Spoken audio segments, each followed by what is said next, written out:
రాష్ట్రంలో నదీ ప్రవాహాలు రిజర్వాయర్లలో నీటి నిల్వలపై ఆంధ్రప్రదేశ్ ముఖ్యమంత్రి చంద్రబాబు నాయుడు ఆదివారం రాత్రి ఉన్నతాధికారులతో సమీక్ష నిర్వహించారు.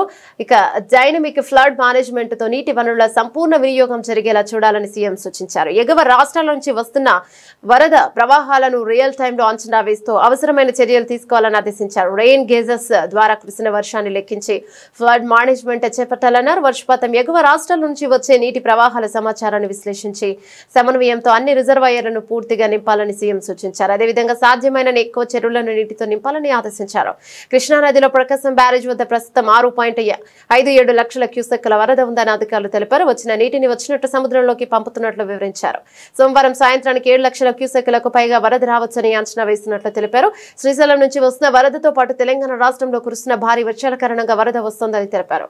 అలాగే గోదావరిలో ధవళేశ్వరం వద్ద ప్రస్తుతం 10.12 లక్షల క్యూసెక్కుల వరద ఉంటుందని, వరద ప్రవాహం పెరిగి 11.50 లక్షల క్యూసెక్కుల వరకు రావచ్చని అధికారులు తెలిపారు. మరోవైపు వరదల కారణంగా ముప్పు ఉండే ప్రాంతాల ప్రజలను ఎప్పటికప్పుడు సమాచారం అప్రమత్తం చేయాలని సూచించారు. వరద ప్రభావిత ప్రాంతాల్లో ఆయా శాఖల అధికారుల సమన్వయంతో ప్రజలకు అవసరమైన సహాయం అందించాలని సూచించారు. ఆన్లైన్ విధానంలో జరిగిన ఈ సమీక్షలో ఇరిగేషన్ శాఖ అధికారులు, ఆర్జీఎస్ అధికారులు, డిజాస్టర్ మేనేజ్మెంట్ అధికారులు పాల్గొన్నారు.